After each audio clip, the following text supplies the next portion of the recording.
4 books this week. I have been really busy reading, so come and join me and find out which was the worst and which was the best. Welcome back to Bookish Brummy. My name's Mel and I like to review books, and this is my weekly video where I review all of the books that I've read in the last week. And I've actually been really productive this week, you'll see from the intro, and I've read 4 books, so best get on with this because otherwise we're going to be here forever. What I will do is I will post in the description box below where the timestamp is for the start of each book that I'm reviewing, in case you're only interested in seeing a review for a couple of the books that I'm about to talk about today. So we're going to start off with Anxious People by Fredrik Backman. So at the end of last week, was about halfway through this, I was about 50% through, so I couldn't really give a review for it, but I've obviously finished it now. And I'm a fan of not Richard Backman, that's Stephen King's alias. I'm a fan of Fredrik Backman. I find that his sense of humour is really up my street. It's quite satirical, it's quite dark. And I think that Backman is a Swedish author because a lot of his books are set in Sweden, but I do find his sense of humour very similar to British sense of humour, so I do really enjoy his books. And I had read Brit Is Here, was the first book that I read of his, and I think that that's the yardstick that I will now forever probably judge all Fredrik Backman books against, because I absolutely love Brit Was Here. I thought the sense of humour was absolutely on point. And most of his books, from what I can tell so far from what I've read, they're not really about a plot line unfolding as such. It's more about characters and how their relationships with each other develop, or how our characters sort of see themselves and how, you know, that may change over time. So this book is no different really. When I first got this book, to be honest, I thought it was going to be more of a thriller than it actually was, because it's essentially about a bank robbery gone wrong, and you're basically in a room with a bunch of people, with a bank robber, and then, you know, an assorted cast of people who, you know, you probably wouldn't normally find all together in the same room under, you know, normal circumstances. So I suppose one of the things that interested me going into this book is when I was reading reviews on Goodreads, some people really liked it and other people really didn't like it. And then my boyfriend had read this book and he was not a fan. So I was like, he had not actually read any other Fredrik Backman, so I don't think he knew what he was letting himself in for when he got into the book. And I think that he probably prefers plot-driven novels rather than people-driven novels, and Backman is normally a people-driven story. So I would say that I neither love nor hate this novel, if I'm honest. I think that the premise that we set out with, where essentially we've got this bank robbery and we've got these hostages in this room, you sort of go in thinking that the bank robbery will be unfolding, but that's not really the case. There's kind of like, the bank robbery has actually already happened when the book starts, and really what it's about is we start with these 2 police officers, a young one and an older one, who happen to be father and son on the force, and they are trying to interview all of the hostages that were in the room with the bank robber, basically, and they're trying to understand what actually unfolded in the room and where the bank robber has gone, because essentially they've lost the bank robber. So there's like that element of sort of interviews and then trying to piece together from all the different statements. So I think they interviewed about 7 or 8 people, trying to piece together all of those statements to understand what has happened. And at the beginning of the book, it's very confusing because we introduce like nearly 10 characters, I think, right off the bat. And the story goes off onto these mad tangents. So you'll introduce one character and it goes off onto some mad tangent that doesn't seem to be connected to anything else that's going on in the book. And it can be really hard to follow, I think, in the first half of this book, especially if you don't really have the patience to try and weave all this back together. So I can sort of understand that putting some people off, really. However, by the end of the book, all of these tangents do get woven all the way back in. So you understand sort of how they all correlate to each other in the end, and actually how the characters all sort of come to have had an impact on each other's life, even before they'd even met each other, or not knowing that they'd known each other, you know. So I think that was very masterful in the end, in the way that Backman did that. I thought it was quite clever. You know, it takes a lot of patience, I think if you're the reader as well, though, to actually wait to the end of the book to see all this tied together. I think that the characters that he created were really good characters. I didn't dislike any of the characters except potentially the younger policeman. I'll tell you why in a minute. But I thought that the characters were a really interesting bunch of people, and between all of those characters, we had like a totally different age groups and generations of marriage and partnership, and I really enjoyed that as these characters sort of were unfolding their life stories to each other, you really got a sense of love generationally, like from you're very, very young and sort of having your first love up until, you know, you are a very elderly person and you may have been with your person for a significant amount of time. I thought that was a really, really beautiful theme in the story, and I think he did that really well. And there is a bit of a joke in this book at the start, really, that this is more of a love story than a bank robber story, and I sort of have to agree with that, I think, on some level. So back to the police officers. I didn't like the younger police officer because I just thought he was really unbelievable as a character. When things weren't going his way, he acted in quite an aggressive manner and quite unprofessionally, I think, for a police officer. And I didn't really like the relationship between the son and the father, both being police officers on this case. I thought it was, I thought that the older gentleman who was the father to the younger police officer, I thought that he was very unprofessional as well in the way that he acted. And that was a bit cringeworthy, actually, like watching those two characters interact with each other. So I've got to be honest, I didn't really like the policeman in this story, but I did like all of the characters that were essentially in the hostage situation that were actually like in the room. I thought that they were all really well done, just didn't like the police officers. I felt that the comedy value was there, but the comedy didn't really hit the same way as in Brit Marie was here, and as I was reading this novel, I was trying to sort of understand why is this, and I think it's because in Brit Marie was here, we only had a handful of characters, and most of the comedy, I think, was sort of around, you know, Brit Marie's approach to life. That's sort of like what I was finding funny, you know, and you're imagining that in her, just that one character. And I think, you know, I could identify with Brit Marie quite well as well. So that sort of made that easier to sort of imagine in one character. The problem is with Anxious People, I think, is you've got, like, as I say, there's about, you know, 8 or 9 main characters all floating around here, all with that kind of sense of humour, and I began to find it a bit repetitive and a bit unbelievable, and, you know, it didn't feel special in any one character that sense of humour was there, if you get what I mean. So I think that's why for the comedy value in this, yes, it's there, but I feel like it was done better in Brit Marie, if I'm honest. I think overall I would give this a 3.5. I definitely think it's a good read in the sense of if you are a Backman fan and you like reading all his books, I definitely think you would enjoy this. I enjoyed reading it. But if I'm going to measure it up against other Backmans that I've read that I've really, really enjoyed, I did think that this one was lacking a little bit compared to Brit Marie was here.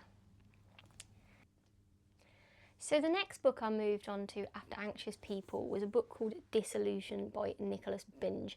So this was published in 2025, it's a relatively new book, and it has just come out in paperback, and I just managed to get a copy a couple of weeks ago. But I was really wanting to read this because it is exploring the themes of memory and memory loss, which I find really interesting. So this book is classed as a sci-fi speculative fiction like thriller, and it definitely was a page turner, I can attest to that. We are following Maggie, who is an elderly lady, and we start the book off in a timeline which is the present day, and she appears to be interrogated by this man Hassan, and she's being interrogated over her having to remember what her memory is of her husband's memories of his life, which sounds quite complicated, and it kind of is. So, you know, you will get, as you get into the story, there's a different timeline going on which basically follows Maggie's husband Stanley, and it follows him from when he's a young boy at school up until him being an adult, and it shows him developing his mathematical career and how he gets involved in trying to solve some problems of humanity, basically about memory itself, which I found really, really fascinating. But essentially they have a way where they can read other people's memories. So Maggie has been a party to, reading some of Stanley's memories, and this person, Hassan, basically wants her to recount what it is that she actually learned in those memories, because according to them, her husband uncovered this way that would basically change mankind with memory, and they want to get hold of what it is that he found out. But he essentially has Alzheimer's, supposedly, and doesn't remember anything. So if anybody goes and asks him now, he hasn't really got a clue what he learned or did in his younger life. However, it transpires that he doesn't actually have Alzheimer's, and that his memories are not missing because of a disease. His memories are missing because part of this project that he was involved in to do with memory has basically been used against him to remove his memories. So it gets really quite complicated, I think, and I can't really tell you much more because I don't want to spoil the plot too much, but there is quite a lot in there about how, they are dealing with memory in this book. And I don't know from a scientific point of view how accurate the science is in this book. I really couldn't say because I'm not a scientist. But when I was at university, I was very interested in memory from a sociological perspective, and I was very interested in collective memory as well, shared in groups of people. And this book dives into that kind of memory a little bit, and I felt that was really, really fascinating for me. So there were definitely a lot of aspects in this book that really spoke to my interests. So I, really, really, really enjoyed it. I did read some reviews on Goodreads, and some people said, that the science wasn't that great. But as I say, I am not a scientist, so I really couldn't tell you if, the science in here is gobbledygook or if it potentially could be along the same lines. But from a sociological perspective, without getting too much into the science, I think that it, is absolutely fine when I think about the level that I was trying to study memory in, when I was at university, and just sort of use that to talk about how memory affected how people recollected big major events in groups of people. So this book had loads to it really, because it had the memory aspect, it had the idea of this love story as well between Maggie and Stanley. It had several timelines because it had Stanley coming of age in it as well. And then we've also got this interrogator and his story, and the thriller aspect of why would she recall these memories to this man, and what's going to happen if she doesn't recall these memories. So I thought this was a really, really well done book, and I really, really enjoyed it. I think I would probably give it a 4.25. The only reason that I wouldn't score this higher is, as I say, we have Stanley's timeline going on where, he's just recounting what happened, through his life. But then we have the timeline where we have Maggie, who's under interrogation. And it's not always clear to me during the interrogation what Maggie is thinking to herself and what she is saying to the interrogator. And as the book goes on, we sort of understand that actually she's not telling him everything that she's thinking, but I don't find that that's actually clear in the text. So there are certain points where the interrogator will ask a question like, well, you haven't told me that, or I don't know that. And you're thinking, well, I've just read that in the text and I thought she was telling him that.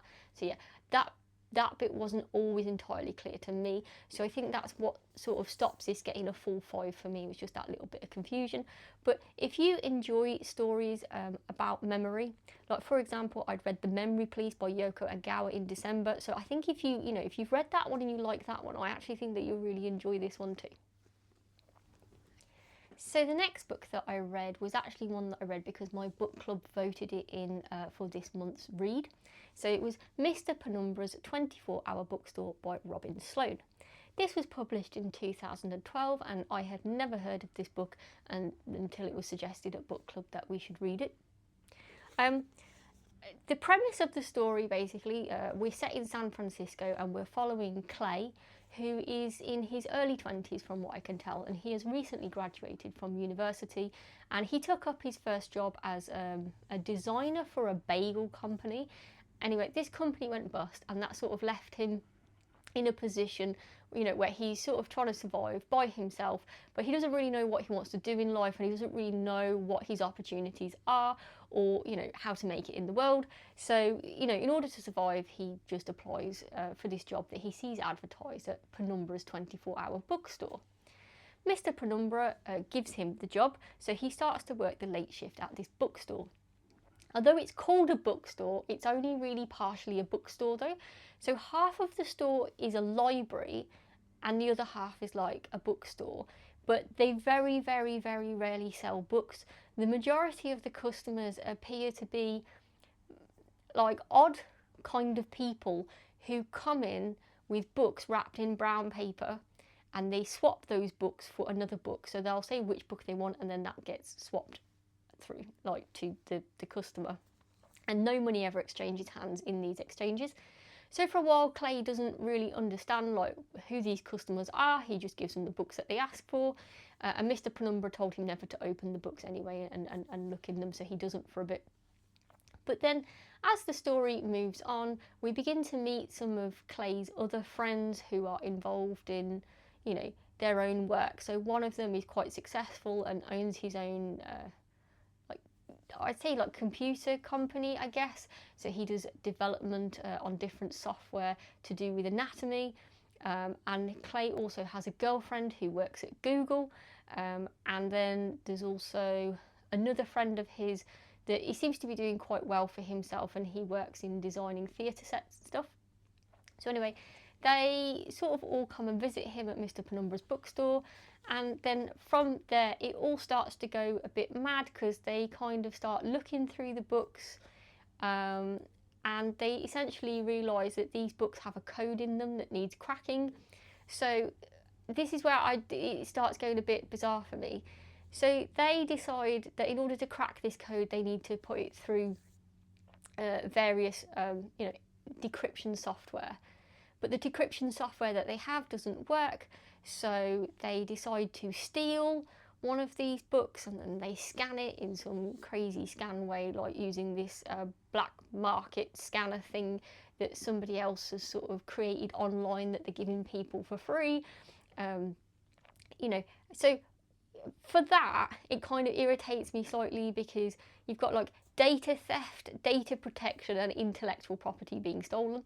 And then the one who works at Google wants to get hold of this data as well, and she manages to get all these people in Google involved in decrypting this book. But the thing is, like, these young people are going about this, but they don't really seem to have much permission from the people who actually own this property and this data. They just sort of take it and start feeding it into computers and, giving it to Google to borrow to see what they can do with it. And I just find that all highly unlikely. As a person who actually works with data in my day-to-day job, there are so many protections over data. I actually found it painful reading how these people were going about stealing this data. There was no conversation about how they were storing this data, and just, as I say, letting like a massive company like Google having ownership to data that the people who were like stealing it to decrypt didn't even have ownership over that data. So I found all these young people in here like really pushy. But the other thing that was sort of irritating me as I was reading this, our man Clay is not, he's not actually officially learned development or coding, yet apparently he's taught himself how to code. And then, the thing that he's meant to be coding, you're sort of thinking, well, if you were a beginner, I doubt you would have taught yourself that. And then at the same time, there's a conversation he's having with somebody, and it's like, oh, so-and-so taught me how to debug. And I'm thinking, if you already knew how to code to the level that you appear to be coding to, you would understand what debugging was, and you would have known what it was, like, before that person even told you what it was. So I found that a little bit irritating as well. There was just large aspects of this that I just found really, really unbelievable. I didn't really like these younger people, like these characters. I thought that they were very fickle. I thought that they were really pushy with other people. Clay's girlfriend is just clearly out to, you know, further her career. She really doesn't seem to have an actual interest in him, and I can't understand like why he can't see this in the book, and that seems to never get addressed either. Like, they're just really selfish relationships. With regards to, you know, how this story unfolds, there's obviously a mystery in this story that needs resolving, and by the time we get to the end of the book, I feel that the author thinks that they've unfolded the mystery for us and that we understand, you know, what was hiding in plain sight, but they actually really haven't. Like, I got to the end of the book and I was like, hang on, you just told me that this was part of, you know, the problem, but now you haven't told me actually how to look at it, like how it was solved, like how they knew how to read this item. Like, you haven't told me, you know. So I found that really unsatisfying as well. Like, I felt like I left the book with more questions than what I went in with. And I think what really disappointed me about this book is that the premise, like the story really, is actually quite good, but I just didn't think that it was executed that well, if I'm honest. Robin Sloan writes nicely, you know, so it's an easy enough read. It's a very, very simple read. But I just think that the subject matter that he's sort of, you know, dealing with, it just, for, as I say, for somebody who works with data and somebody who works a little bit around coding, this was not really believable to me. And then for the fact that he was meant to be uncovering you know, something that was an unsolvable code, and the fact that he was meant to be resolving that for the reader at the end of the book, you know, I left the book thinking, well, I still don't really understand entirely how they cracked that or what that really meant, and that was a little bit disappointing. So yeah, I struggled with this, if I'm honest. I think I would probably rate it a 2.5. I don't think that I would be bothered to read this again. And I was actually quite bored when I was reading it. You know, I was sitting there wishing that I'd finish it so I could move on to the next book. So I'd be quite interested to find out what my reading group have to say about this tomorrow. I feel like this book could go one of two ways, to be honest. I think if you don't have anything to do with technology and coding, I think that, you know, you might be able to look over those inconsistencies and maybe not be too bothered. Same as if you don't really work with data or data storage, you could probably look over that and not be too bothered. You know, I think this is quite a jolly, easy read. But I think most people might be bothered by the fact that the code that's meant to be broken at the end, you still leave thinking, huh? Like, what did that even mean? Like, why did you, you know, point out this as an item that was, you know, part of the problem, and then not tell us what the resolve to that actually was? So I can't really say more about what my issue is with the ending of what they didn't resolve, because then I'd actually be telling you, and you might actually want to read this for yourself. So yeah, I've not got much more to say about this one. So the next book I read was The Vanishing Half by Brit Bennett. Now, this was published in 2020 and was shortlisted for the Women's Prize for Fiction Award in 2021. Now, it didn't win. Piranesi by Susanna Clarke beat it in that round of the Women's Prize for Fiction. However, this is still an absolutely phenomenal read, and I would totally recommend it. It's a very unique story. I've never read anything like this, and I knew once I'd read the blurb on the back of this book that I had to read this book because, as it just sounded fascinating.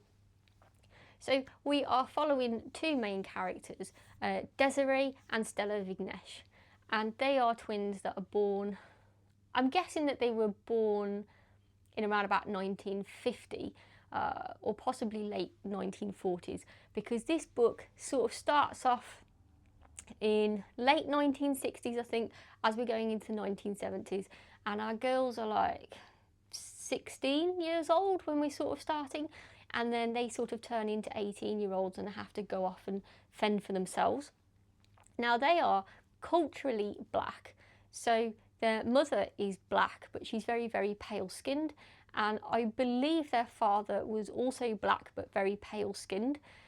So these daughters, like these twins, are actually even paler skinned than their parents, and they have the ability to pass socially as white women should they wish to.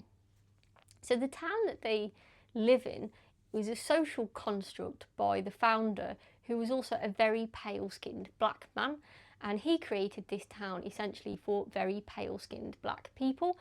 And at the time that this town was set up, I think from the book, from what I'm reading, what it's saying is that those black people who had very, very pale skin were kind of rejected from black communities for not being black enough. But then obviously they were not accepted in white communities because they were still seen as black, and therefore people did not want them living in their towns. So they created this town that these girls are basically born in, which is called Mallard, and brought up in. Anyway, as we move into the 60s and segregation is in full swing in America, these girls find that their possibilities sort of professionally and socially and educationally, are a lot less when they tick a box on the form which says that they are coloured, because there is essentially a box when they apply for a job which says coloured or not. So they've always been ticking that their entire life because obviously they see themselves as black, but then they're told that they can't have an office job. They can't sit at this place on the bus. When it comes to eating in a restaurant, they're not allowed to sit in the restaurant. They have to queue up for their food in a hatch out the back. So it's very, very limiting for them having to tick that box. And when these girls go off to try and fend for themselves in New Orleans, one of the twins gets mistaken for a white woman, and she gets a job in an office working as like a receptionist or like admin basically, which is a much higher position job than she could have achieved if she had actually ticked the coloured box, or if anybody had recognised that she was not actually a white woman. And this is really where this story starts now. So our twins go on completely separate paths. Our one twin continues to pass as white, and she does this for the rest of her life. And the other twin lives as a black woman and continues to think of herself as a black woman. They lose contact with each other for a couple of decades, and this story is set over several decades. So, our one woman, Stella, who is passing as white, she goes off and has her life and gets married and has her children, and Desiree, who decides to live her life as a black woman, she goes off on her life and her marriage and her child. And this book poses some really interesting questions and things that these characters have to deal with. For one, there is the separation between the twins that they're having to deal with, but then the twin who is passing as white, there's obviously questions around identity that she is trying to resolve, because even though you can fool people into thinking that you're a white person, does she view herself as a white woman or a black woman? How does she think about that? How would other people consider her? How will she stop people finding this out, And so her story is really, really interesting as we follow what kind of, level she is meant to go to protect her identity as a white woman and not have it come out that she is a black woman. And then on the other side, when we follow Desiree, who is obviously a black woman, living as a black woman, the kind of life that she has and how people view her, again, we get a sense of obviously the racism that would be levelled against a black woman. And then interestingly, obviously both of these sisters over time have their own daughters. And so how much do their daughters know about their identity dependent on what their mothers are going to tell them about their family history, and what effect does that actually have on a person if, for example, they believe themselves to be white but they culturally actually are black, So this book is it's just really, really interesting to read. There's obviously bits of it that are extremely sad. There are bits of it where it's absolutely horrifying, with some of the racism that they go through as a result of what white people are doing to them.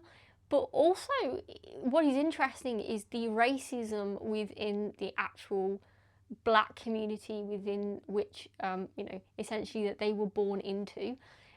because obviously being so light-skinned that they are rejected to some extent, and people with darker skin tones are rejected despite the fact that, you know, it's still a black community even though it's a pale black community.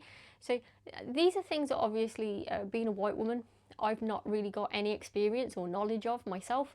So I was really interested to read about this because I had heard something, you know, read a few things online about this kind of thing, but never sort of read anything in fiction that was sort of utilising this as a storyline. So I thought that that was really, really interesting and a little bit educational for me as well, like as I was reading through it. I think that the characters in here are really, really complex and really well done, you know. And there's more to this than just, you know, our twins and their daughters. There's also, you know, the people that they are in relationships with as well, and what effect, you know, these characters are having on the people that they live with and how they're viewed by the people that live with them. And then, you know, there's also some questions of gender identity going on in this book in the background as well. So yeah, I thought that this was really well written. I thought that Brit Bennett has done a fantastic job of bringing what I believe to be something that does actually happen in the real world, but bringing it into the fiction context in order to, you know, bring it to the attention of more people. So I think that she's done a good job doing that. I really recommend this as a book. All I can say really is, yeah, it was just an absolutely outstanding story and I really enjoyed the story. However, I wouldn't rate it as a 5, I would rate it as a 4.7 of 5. And you may wonder when I'm saying what a brilliant story it is and how original it is and how well the characters are, you know, and you like all the characters as well. I mean, I liked all of the characters, I thought they were all superb. Why would I not give it a 5? And it's because when I started reading the book, I think it took me about 150 pages, and this is about 360, to warm up to the narration in it. And what I mean by that is, when I was reading the Poison Wood Bible, which is one that I really enjoyed earlier this year by Barbara Kingsolver, and also The Blind Assassin by Margaret Atwood, the moment that I started reading those two books, I felt at one with the narrator, and I felt that, you know, that their consciousness was basically just streaming into my brain as I was reading, and I could just flick the pages, you know, as quick as my eyeballs could get across the page. You know, I just felt like I was at one with them, if that makes sense. Whereas in this book, it kind of felt a little more awkward, I think would be the correct way of putting it. And I don't really know why. Brit Bennett isn't writing in a bad way. She has a nice way of writing, but I just didn't feel absorbed and pulled in by the narration in the same way as I did with those other two books. And also I'd say, like, when I'd read The Book of Form and Emptiness by Ruth Ozeki as well, which was another 5-star, again, I felt at one with her narration style, whereas this one was just a little bit off for me to begin with, but I had to warm up to it. And I think about 150 pages in, I was warmed up to it. So that doesn't mean that that would be the same for you, but I have to think about, you know, what else have I actually rated a 5-star, and how would this compare? So I would definitely read this again, and I definitely recommend it. I think it's absolutely fantastic. I would definitely look to read anything else that Brit Bennett writes after this book. In fact, I think this is her second book. She does have another book out, which I may look to try and get hold of at some point. But yeah, the narration style just wasn't my absolute favourite, if I'm honest. But, you know, 4.75 is still a really outstanding score for a book, I would say. And I think that, you know, going through Goodreads and looking at the reviews of it on there, it has scored very, very highly. And, you know, that's to be expected because it was shortlisted for the Women's Prize for Fiction, so it is basically an award-winning book. So I've had a really productive reading week, although I would say, even though I've read 4 books this week, we just need to bear in mind that I did start the reading challenge a day earlier than the 1st of March. I actually started it on the 28th of February, so that's given me 1 extra day. And this is a little more than a week's worth of reading because I actually had 30 pages of this to finish today on the Monday, and I actually decided to finish reading this before filming this video this evening so that I could review it, because I was so near the end. Whereas normally it would have fallen into next week's reviews. But that's just how much I enjoyed this book, that I just wanted to get through it really quickly today. So yeah, this is why this video is a little bit later, because I had to sit and finish this so I could review it today. Because I just thought, you know, the book is so good and I didn't want to sit on it for another week. I just wanted to bring it to people's attention a lot sooner, because I really enjoyed it. So yeah, I've had a really, really prolific week, managing to get through 4 books this week. So I don't know what it's going to be like for next week, we'll see. But what I will say is my weekly review next week is probably going to be on Tuesday instead of Monday, just because I'm really busy next Monday, so I don't know that I'm actually going to get to film this video until the Tuesday. Let me know in the comments down below if you've read any of the books that I've reviewed today and what you think of them. And if you recommend anything else that you think that I should read immediately, because at the moment I am doing Miscellaneous March, which means that I'm not following any particular reading prompt in this month. I'm just reading whatever I fancy, whatever I want to mood read, that's what I'm picking up. So yeah, I hope you've enjoyed this video. If you have, please press the thumbs up button, and if you'd like to see my future content, please press the subscribe button. Thanks for watching this video, and I'll see you soon. Bye!